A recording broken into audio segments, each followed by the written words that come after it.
Are you still confident with the Philippine economy now na mag-i-invest sila ng stocks, ng bonds, or even real estate?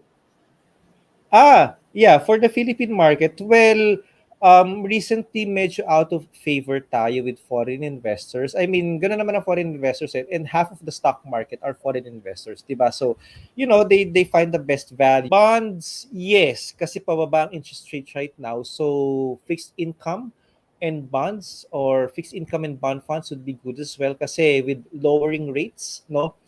Mas aakyat ang mga fixed income and bond funds. More than the Philippines, I think investors should also take a look into offshore funds as well, other markets, no? So whether in the Asian region or even other regions as well or geographies like the US, magandang US market, India. India is a very very exciting market as well for.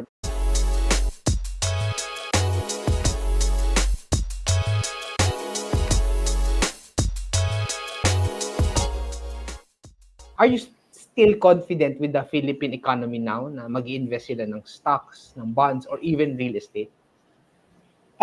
Yeah, for the Philippine market, well, recently medyo out of favor tayo with foreign investors. I mean, gano'n naman ang foreign investors and half of the stock market are foreign investors, 'di ba? So, they find the best value. Pero siguro if we're thinking about mga 25, 30-year horizon, then yeah, okay pa rin ang Philippines. I mean, sabihin na lang natin na mura ngayon.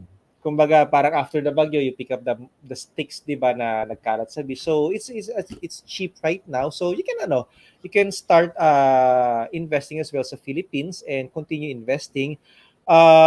Bonds, yes, kasi pababa ang interest rate right now. So fixed income and bonds or fixed income and bond funds would be good as well kasi with lowering rates, no? Mas aakyat ang mga fixed income and bond funds. Real estate, yes, good ang real estate sa Philippines as well.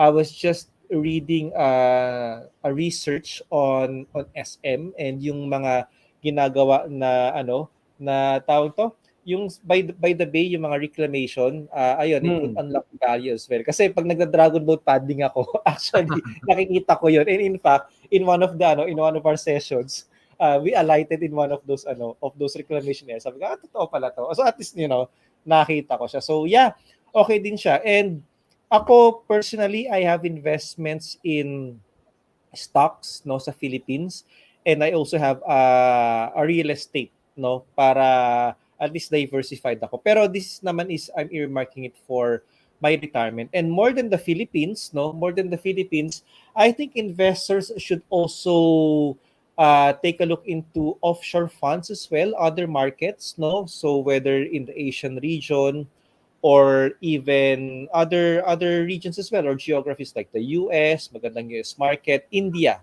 India is a very very exciting market as well for me. So you can also allocate some for them, no, para at least you manage the country risk, no? Kasi ang tawag namin diyan, halimbawa, if the Philippines mababa, at least if you're invested in other geographies, then mahihila yung portfolio mo patas. And of course, kapag it's time for the Philippines to shine again, no? And baka mamaya sila bumaba, then at least, maghihila siya. It would balance out. So I think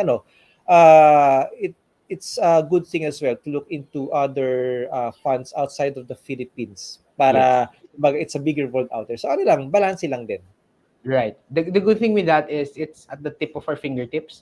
When you say investing in India, hindi natin kailangan punta sa India. We just need to go to certain platforms and ma-invest natin yung mga funds na nandoon. Speaking of stocks, right? Kasi yung goal natin yung natin maging 10,000 yung sa Philippine Stocks Exchange, di ba? Yung index natin. But if after 20 years, hindi pa rin nag 10,000 and naging 60 years old na sila, what will you do by that? Well, even before that, actually, dapat every year, minomonitor mo yung investment mo sa stock market. Yes, minsan, you can forget.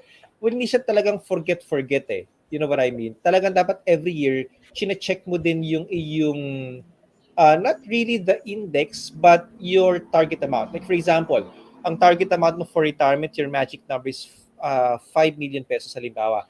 Every year ba, lumalapit ka sa 5 million, no?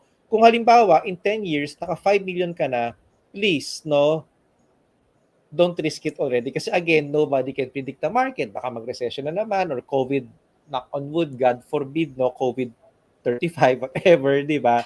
Get that 5 million, nalagay mo na sa conservative instrument kasi mahirap na, di ba? But if, for example, talagang 10,000, 20 years,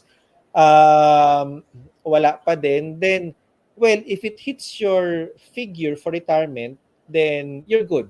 But if it does not hit your figure for retirement, then you might delay retirement, no, for the next couple of years, or you can, as we say, you can shift to a faster horse. Ayan, you can shift to a faster horse. Ang bagal ng Philippines is you can shift markets, no? You can also shift investment